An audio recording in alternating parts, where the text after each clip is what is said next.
This Steve Jones Show podcast is now loading. The Steve Jones Show podcast is presented by Sunbury Motor Company, Purdy Insurance, and Brewers Outlet.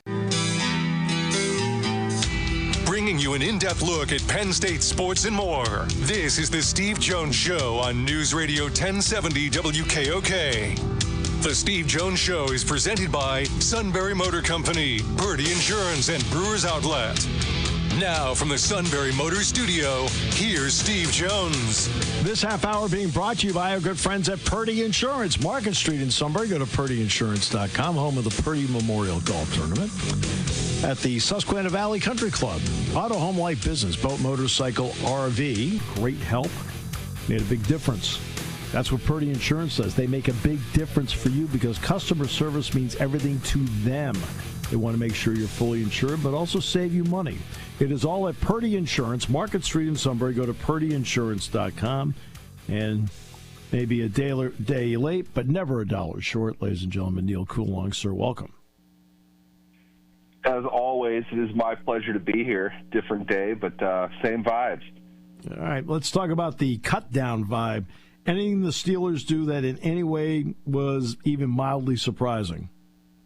Not really. If you look at it at a 10,000-foot level as opposed to sitting in the weeds, which is to say I understand the people that are covering it day to day, reporting it. It may look like this or that or the other thing, but honestly, you comb through the names with everybody being practice squad eligible. None of it was a surprise, and the way that this all works now, it's all still fluid. This is going on. There could be a trade, there could be a signing, another cut, other roster moves being made. They're not going to be done with this really, probably until Monday. The reason that's important is because as of, I think it's Monday, maybe Tuesday, the start of week one means every player that's on the active 53-man roster has their salary guaranteed for the year. That's right. So they make moves based on that game, but there's also a financial component to it. Who do you want to insure to be on your team and have to pay them if nobody else signs them? That adds to the formula as well. A guy like Robert Woods, I can understand why they cut him initially. I can also understand why he's now on the practice squad. Would not be at all surprised if he's called up in week one, maybe permanently in week two. For that reason, we don't want to have to guarantee him his money throughout the year. We'll pay him game to game when we need him and kind of see how things work. The point is they're not necessarily done overall. I think that they have vested interest in several players they did cut, just not in that immediate role. A guy like Beanie Bishop is a good example. I mean, they loaded up at the position that he played, right. And you might have noticed he didn't play as much in the second half of the year as he did in the first. Right. Moves to, not specifically to replace him, but to upgrade the position, upgrade the depth there, was something they've been showing since March. So the fact he isn't there and he's on the practice squad, I think there's value to him in some degree. Obviously, in case of an injury, you want to have a guy that's got experience within your defense, somebody that you know personally, medically. All those things are factors in those decisions. That's important, and I think that's kind of what they're leading into now. So this gets to be less and less of a series of surprise moves and more stuff that it almost seems more like administrative workarounds, I guess is a good way of putting it. If they want a guy, they can keep a guy. It's really what it comes down to. The question that we get into post-deadline and start of week one is where do they want to spend their money, how do they want to guarantee it, and how are they going to build that around what they need for their week one game. That's kind of the point that we're in right now. I don't know if they'll make any other moves. There's been rumors that they're still looking. I think all teams are looking to see what else they might be able to do, and I don't think we're done yet. I think there are other moves that will be made across the league. Maybe the Steelers will be one of them. It's a question of how can they solidify the rest of their roster for what they're going to need moving forward. I feel like it's more important than ever just to make sure you get somewhere in the 53 because of a 17-game season. There's a good chance you'll be on the big team at some point during the course of the year because of the attrition rate. Yeah, that's the way it's been, too. post-COVID, you might remember, it wasn't even all that long ago, the practice squad was 10 players, and it took a lot to get them on the active roster. The rule, since COVID, during COVID, the rules expanded the practice squad quite a bit. And I've always kind of wondered where the union would sit on this versus the league. Really, what they're doing is creating a situation in which teams can get 3 games of well below minimum salary out of players. And since they expanded it to include veterans, veterans weren't allowed to be on it before. That's right. Over a certain accrual of time in the league. Now they all can. And you look at, certain practice squads. I noticed that Kendrick Green is on the Bills practice squad. That's a good laugh for Steelers fans. But Kendrick Green's been in the league for a long time. He's a starter in the league. He's in the practice squad. That's really just kind of a secondary roster, a holder, a placeholder for a player that has played plenty in the NFL and would otherwise be making a lot of money, but the team can save quite a bit while retaining the rights of a player that theoretically they can call up for the first 3 weeks of the season without paying him that regular game check and then cut him. So I've wondered where that's going to go, and I kind of thought it would be more contraction than anything, but it's expanded. So with the practice squad moves, you see a lot more guys that you recognize than you used to, and it does expand kind of the overall pool in the league. But you wonder how far it's going to go before they would finally just say, why don't we just add two spots to the roster? And I would think the union would want that above anything else, but it seems more reasonable for teams to do that, just to make it a little bit more sensical for fans, make it a little bit easier to plan exactly what you want to do, and try to eliminate the ambiguity week to week of who you have available. Yeah. Okay, so there aren't many sports organizations that do a brilliant job of outlining a third-string quarterback like ESPN does. But Kenny Pickett was dealt to the Raiders, and Shedeur Sanders made the squad. Now, I would like to point out Dylan Gabriel also made the squad. He's the second-team quarterback. Didn't make the headlines. How absurd are we getting with sports coverage when, that becomes a headline as to who the third-string quarterback is? I think when you draft 2 quarterbacks and you sign 2 others, you're creating it. Yes, and on top of that, not that I necessarily believed this, but the Browns said all off season they'd be comfortable carrying 4 on their roster. Right. I guess if your plan is kind of what the Browns are doing, they want to throw as many darts at the board as they can because they want to figure out next year's backup for when they go draft a quarterback. Every move that they've made, in my opinion, it leads them to that conclusion. They got a lot of draft picks next year. They got 2 first-round draft picks next year. It's a good quarterback draft, assuming most of them who are eligible enter the draft. They're going to draft a quarterback in the first round. What they have now kind of, it bolsters the infrastructure for that move next year. I think that's what they're doing. Now, you get Andrew Berry to admit that publicly ahead of time, you will have pulled off a miracle. Yeah. But all of their, I'm somebody that believes in seeing what happens as opposed to what they're saying and taking that more into account. I don't think it's even a bad move. It's just not the greatest way to inspire your fan base. Sometimes it needs to happen, like when you have a quarterback who's robbing you blind every single season and you need to get rid of him. You're going to have to eat a good amount of cap space just to have him not on your team next year. These are the moves you'd make to prepare for that. They load up with picks. Hopefully, for their sake, they don't want to trade up to use those assets because they need a lot of guys that are young and cheap to play to get around that cap hit that they're going to take to rid themselves of Deshaun Watson. And they're going to need a starting quarterback. They'll probably need a backup quarterback as well. And I think what it came down to is they made the trade at the top of the draft, pick up a good defensive tackle along with a first-round pick for next year. Check, you got that. That's good. That's a solid move. The second-round pick, I don't even remember who that was, the linebacker who's doing really well, the Schlesinger kid. For solid UCLA. Move. You're in the third now. I don't know what others would have graded Dylan Gabriel as. But I will admit I was not a Gabriel fan in college. He looked pretty good in the preseason. I think he did some good things. Does it justify taking him in the third round? I'm not sure. But I think what the Browns said was, we need a quarterback to get experience now because we're going to have a rookie starting for us next year. Take the one that you have the highest. And for them, it was Gabriel, not Sanders. But then Sanders, who I think it's fair to say, by all accounts, nobody expected him to be available in the fourth round, let alone the fifth.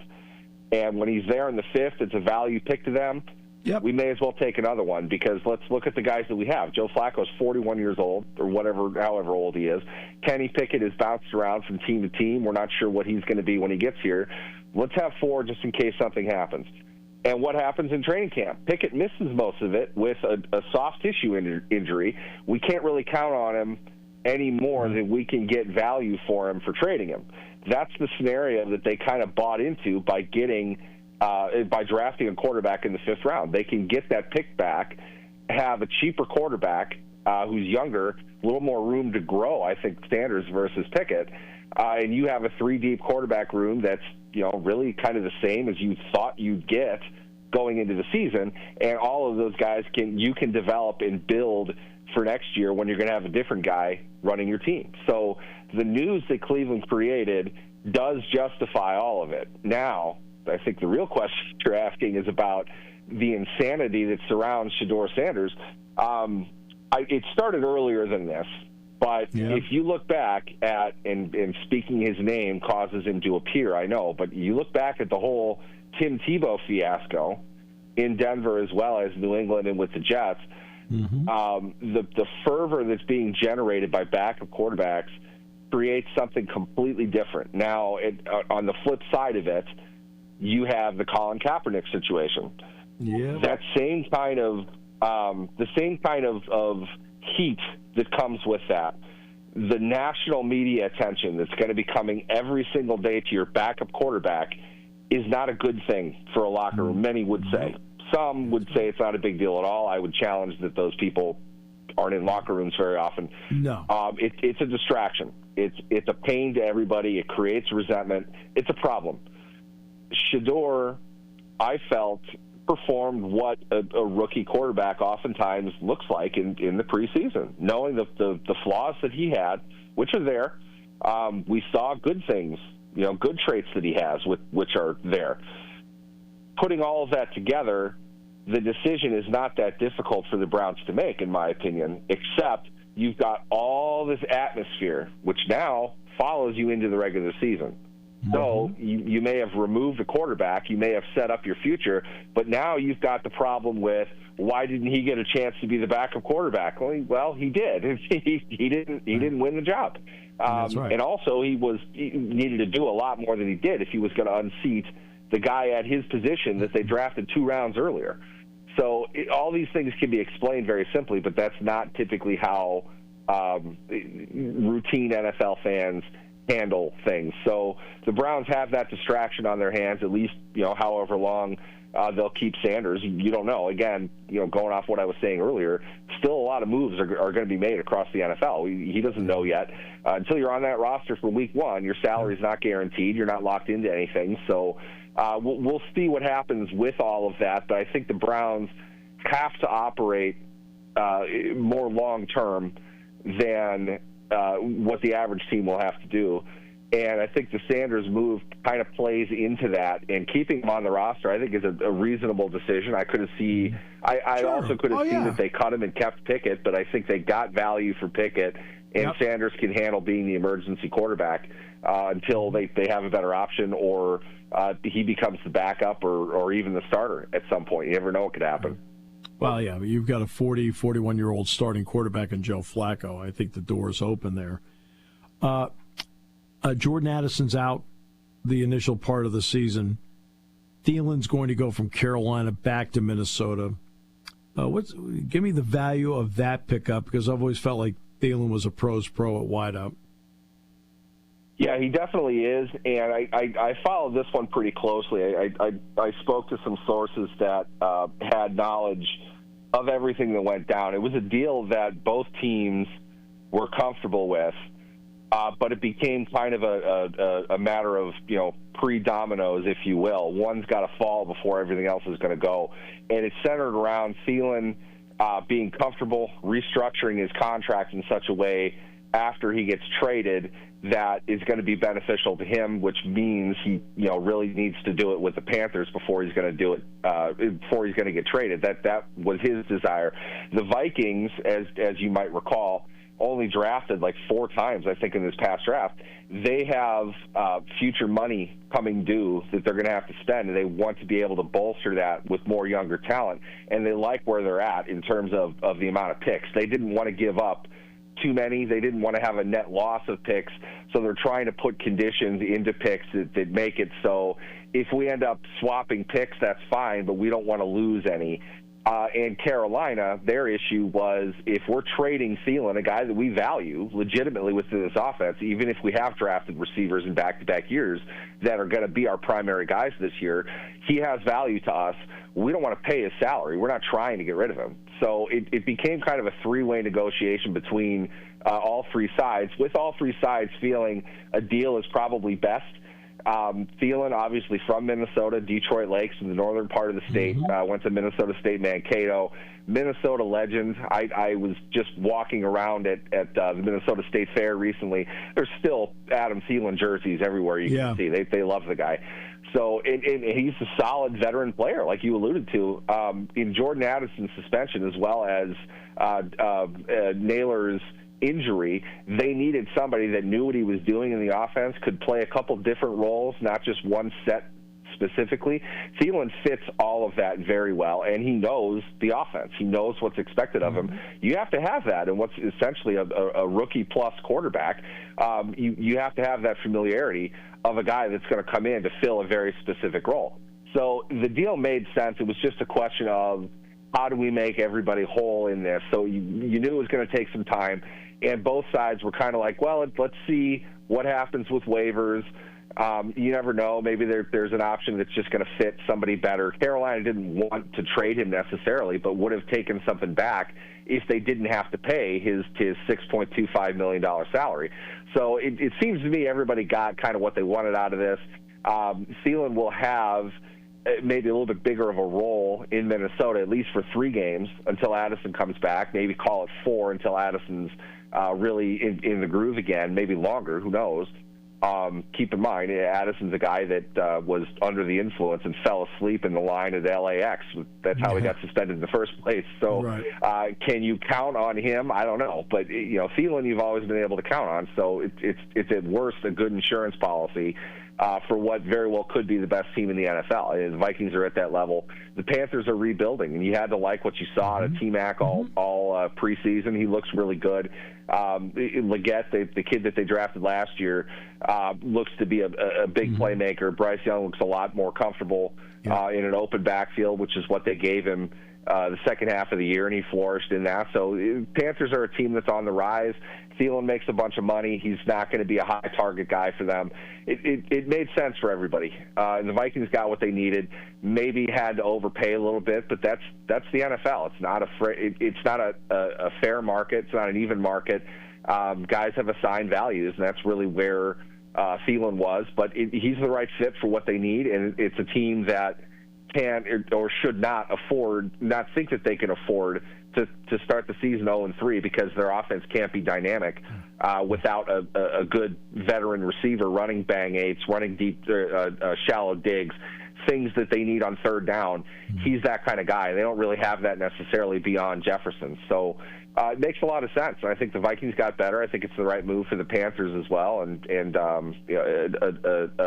a detailed transaction that works out pretty well for both sides, I think. Yeah, no, exactly. It's the kind of move a contender makes. The Vikings are a contender. Neal, always a pleasure. Thank you, sir. Appreciate it. Absolutely. Thanks for having me, guys.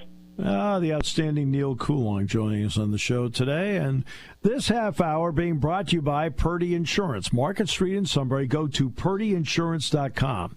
Auto, home, life, business, boat, motorcycle, RV, Medicare.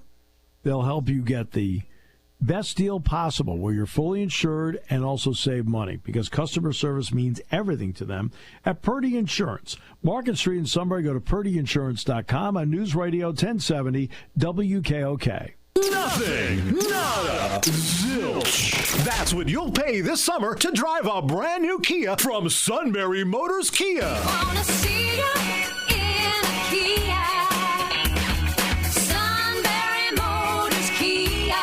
That's right. Get 0% APR financing for 48 months on 2025 Kia Sportages, Kia's most popular model. Plus, get 0.9% APR financing for 48 months on 2025 all-wheel drive Kia Sportage hybrids. They get up to 38 mpg. SMC also has 1.9% APR financing for 48 months on the all-wheel drive, brand new, refresh-styled 2026 Kia Sportage LX, starting at just over $32,000. Remember, every new Kia comes with a 10-year, 100,000-mile limited powertrain warranty. Nothing, nada, zilch. With as low as 0% APR financing at Sunbury Motors Kia on the Strip at Hummel's Wharf and at sunburymotorskia.com.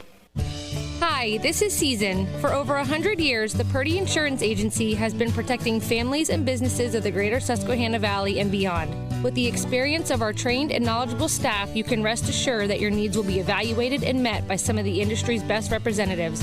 No matter what your insurance needs are, call Purdy Insurance today at 570-286-5855. Visit our website at purdyinsurance.com or check us out on Facebook to see what we can do for you. Hi, this is Season. For over 100 years, the Purdy Insurance Agency has been protecting families and businesses of the greater Susquehanna Valley and beyond. With the experience of our trained and knowledgeable staff, you can rest assured that your needs will be evaluated and met by some of the industry's best representatives. No matter what your insurance needs are, call Purdy Insurance today at 570-286-5855. Visit our website at purdyinsurance.com or check us out on Facebook to see what we can do for you.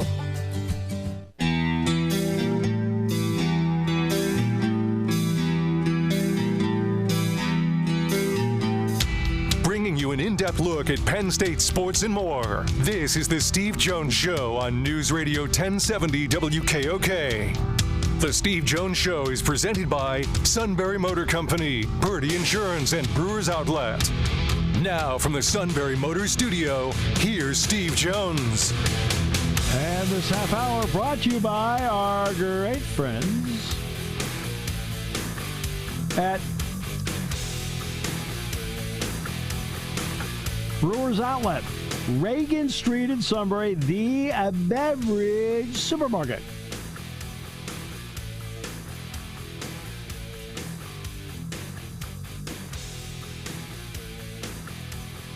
Imports, domestics, microbrews, the best selection of beer anywhere. Wine coolers, water, soft drinks, snacks. They roast their peanuts fresh and hot every day. 6 great flavors of slushies. And ready to drink cocktails. High Noon Jack Daniel's Crown Royal. And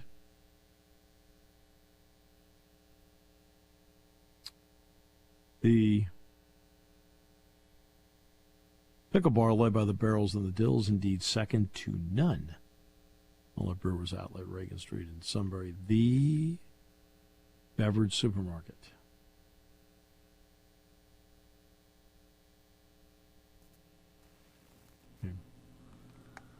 Oh, yeah. As you know, that I just find so many stories to be now. Look, I'm not here to be a curmudgeon or anything like that, but I find so many things irrelevant now. I don't know. Do you find that? I don't know if I'm paying attention more now because I'm home during when I didn't. I just, it's weird to me how much, I don't understand. Do people care that much about Shedeur Sanders? I don't think so.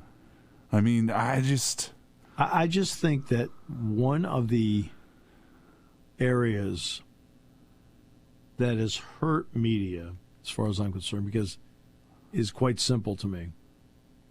and that is clicks. You have too many people making judgments off of clicks, and if they feel that they're getting clicks by putting his name out there, that's probably the reason behind it, and it's just the wrong reason, because I think most people don't care. I think if you're a fan of Cleveland, you only care if he gets in the game and does something positive and you win. Right? I mean, that's what you're aching for. Do something positive and win the game for me. They're getting some sort of metric they're getting some sort of metric that says that people are clicking or people are watching. Because it's just strange to me. I wonder if it's just, our culture's more celebrity oriented now, and he's a famous name, and names mean more than actual skill at this point. That doesn't mean he couldn't step in, play well, get the job done. As a 5th round pick. Tom Brady was a 6th round pick. Brock Purdy was the last player picked. So it doesn't mean he can't. Well, I think part of the narrative for some of the younger people right now, though, is the man is keeping him down. That Shedeur Sanders would have been a number 1 or a number 2 quarterback, but the NFL doesn't want him, and they're punishing his dad they're punishing his dad. That now I don't agree with this as I say this stuff before. I understand. You're just explaining, but I kind of think that people believe that the NFL made the decision that they are bigger than Shedeur Sanders, and they're going to put Shedeur Sanders in his place, or Shedeur Sanders is not going to play quarterback in the NFL, and that it is not the way he played this weekend had nothing to do with anything that is happening right now. It's like, man, he played well that first game, but yeah, he did. But it was also against backups and third stringers. And then he didn't play well this game. And if you watched it, it was every weakness part of his draft.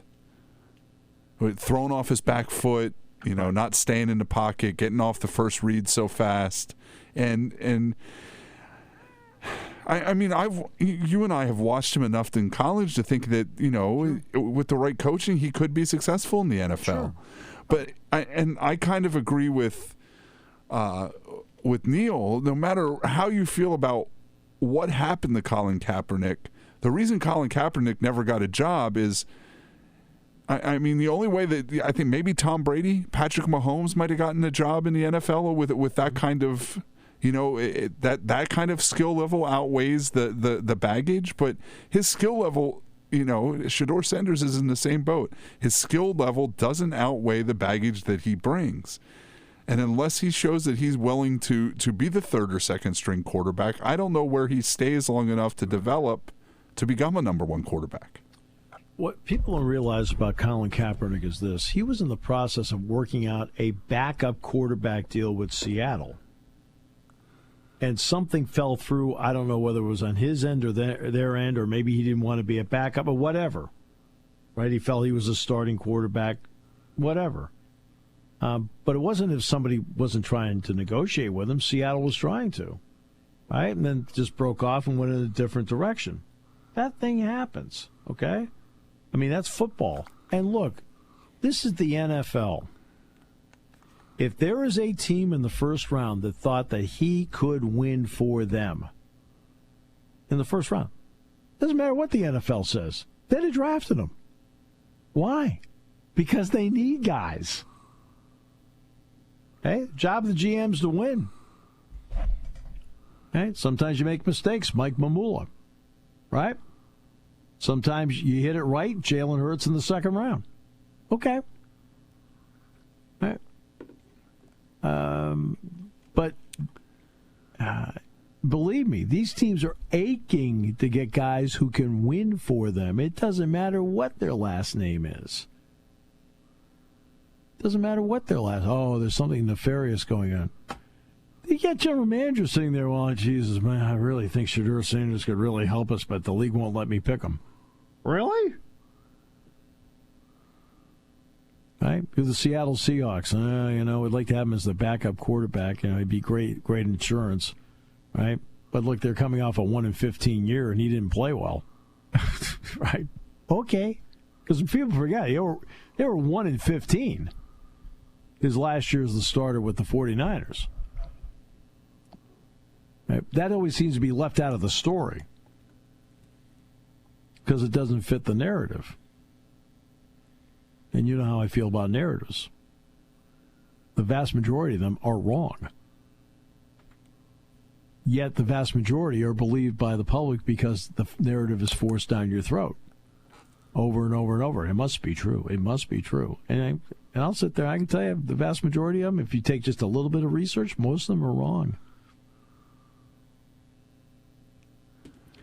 Meanwhile, the Phillies have lost 9 straight at Citi Field.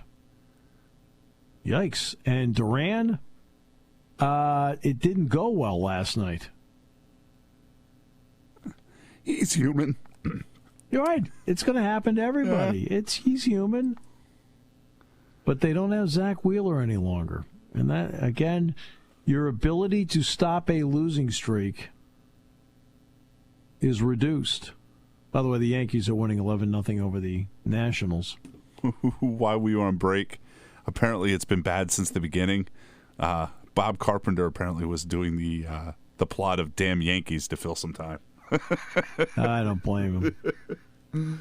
9-run third inning for the Yankees in this one.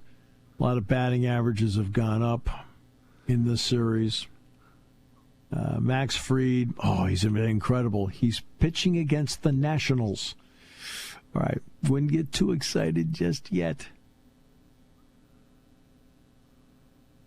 Wouldn't get too excited just yet. No, I did have to laugh because that was, last night, the Yankees are back, the offense is back, here they come. And it made me laugh because it was the same thing they did when they beat up on the Twins 10 days ago. I know. It's like, it's the Nationals, man. I know. Yep. It's the same thing. I mean, remember, they lost 3 out of 4 over the weekend in a series they had to win. Okay? They did salvage that last one. Yippee. Yeah, it's the 4th game. I mean, that's game 4. Okay? It wasn't like game 3, it was game 4. So, yeah.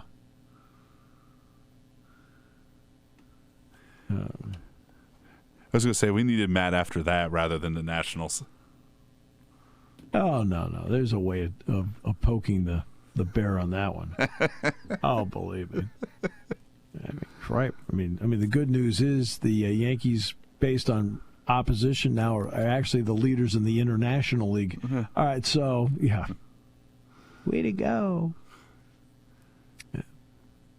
But the Phillies right now, look, the Mets are still 5 games back. I mean, let's not kid ourselves here. The Phillies still have a 5-game lead over the Mets. They are not in danger at this hour, but there's still 5 weeks to play, or 4.5 weeks to play in the season. I mean, there's still, they're 5 games up in the loss column. Fine. And over the last 10 games, the Mets have only picked up a game. They're 7-3 in their last 10. The Phillies are 6-4. Again, my concern for the Phillies is quite simple. In a short series, they've gone from having a guy that you felt confident that could win 2 games for you in a short series to now not having anybody on that staff that you have confidence in to do that. Doesn't mean they can't win a game in the series, but the really, really good ones give you the capability of winning 2.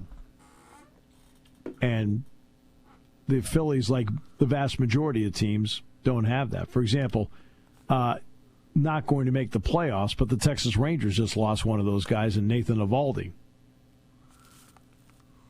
I mean, the Rangers are not going to make the playoffs, but I'm saying that's something, that's a big loss to have him out for the year.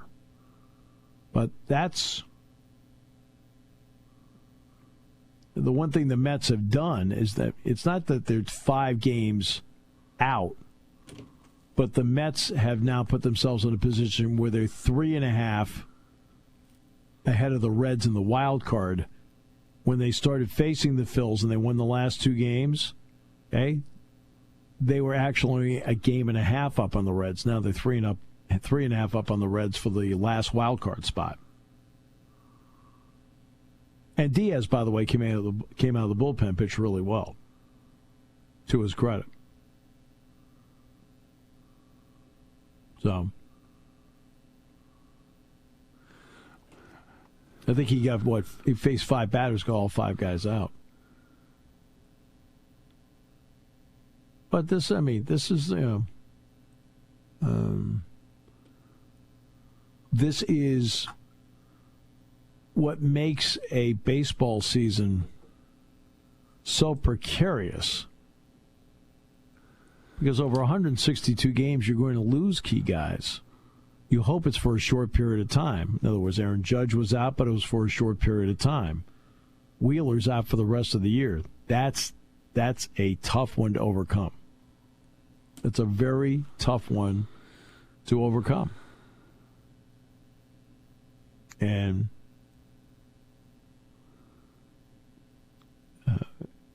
I'm not thinking about today, and I'm not thinking about this week. I'm thinking about the Phillies being in the playoffs. And do you have somebody, and by the way, they're in the same boat with most teams. Most teams don't have a guy that can win 2 games in a short series. That you really, you know what I mean? I don't mean like they can win 2 games, but are you confident they're going to win 2 games? Wheeler, I was confident could win 2 games in a short series. I was sitting here thinking, if it is Mets and Phillies in the playoffs again, who would? I mean, I don't think either team has that kind of pitching right now. No. And there are very few teams that have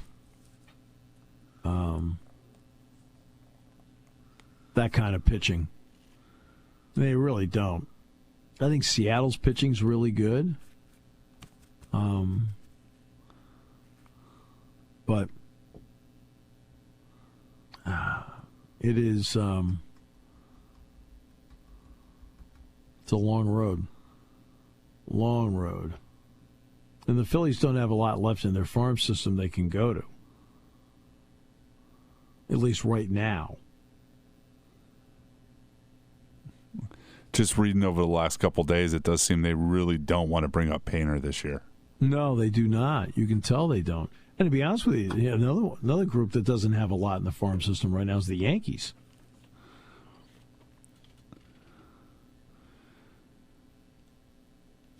They don't even have the vaunted Yankees prospect right now. No, they don't. Somebody that's not going to be very good for somebody else. Right, exactly. They don't have that. It's not like what the Padres did. The Padres took some of their top prospects and they dealt them because they're all in. Okay, I have no problem with that. I mean, prospect means you haven't done it before. I mean, like the Pirates, supposedly their rank right now is number 4 in terms of their prospects. Right, they're number 4. Mets are number 1, by the way, according to the ESPN rankings. Fine. Does anybody in Pittsburgh think they've got a shot with this group? I mean, they have Connor Griffin. Unless 9 of those 10 are offensive players. Bubba Chandler, the pitcher, pretty good. Right? But for goodness sakes, does anybody think they're in last place? Does anybody think these guys are going to get them out of last place? No. People down there they don't know what to do with this. They just, they go to games, they don't have a lot of hope because that franchise didn't give them hope. But I'm saying the Phillies are at the point now where their farm system can't really help them. And look, you're not going to replace Wheeler. It's difficult to replace somebody like that who has a makeup that is just tremendous for postseason play. His mental makeup and his physical makeup for postseason play are exactly what you're aching for. And that was a tough blow to absorb. And they're a team offensively that normally, when they win when they score a lot of runs. Okay. And when they don't score a lot of runs and they're struggling offensively, it becomes a problem for them. I mean, there are certain teams that have the ability to win a lot of low-scoring games. Phillies are not one of them.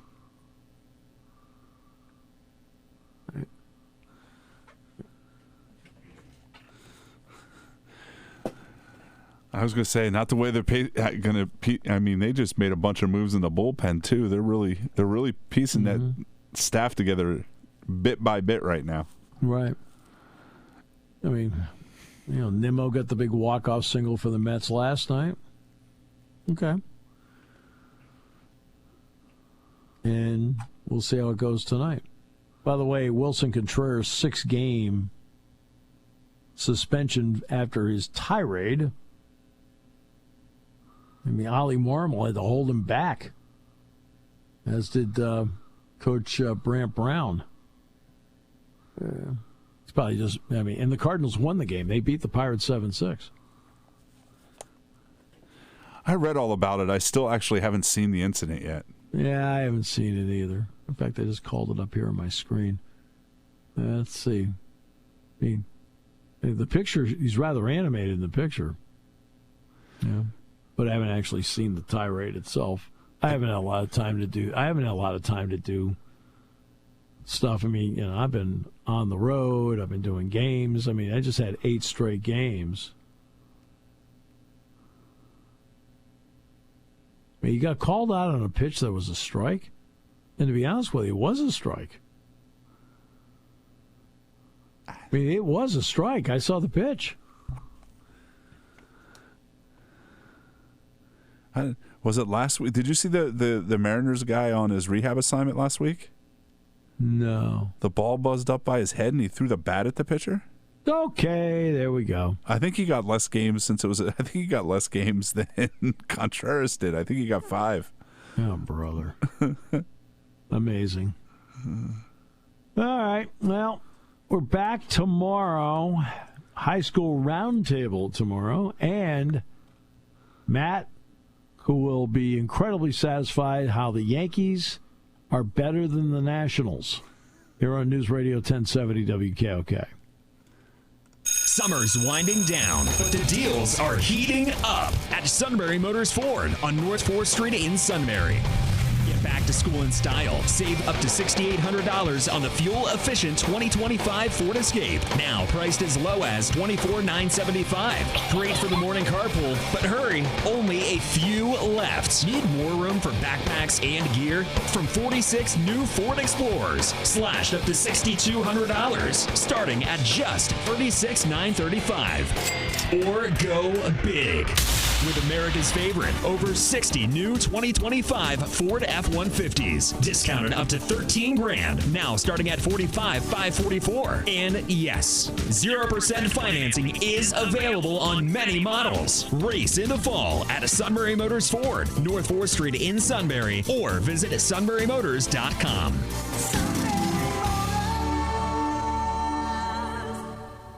Party time, game time, or just fun time. Doesn't matter what time it is, because it's Brewers Outlet time. The beverage supermarket has the area's largest beer selection. Imports, microbrews, ciders, and domestics. Pick from over 100 ice-cold 12-packs and dozens of 24-ounce singles. Soda, snacks, hot sauces, fresh roasted peanuts. Make it one-stop party shopping, and don't forget the pickle bar. So whatever you're celebrating or just doing it up, Brewers Outlet, Reagan Street, Sunbury wants to see you. And thank you for your years of patronage.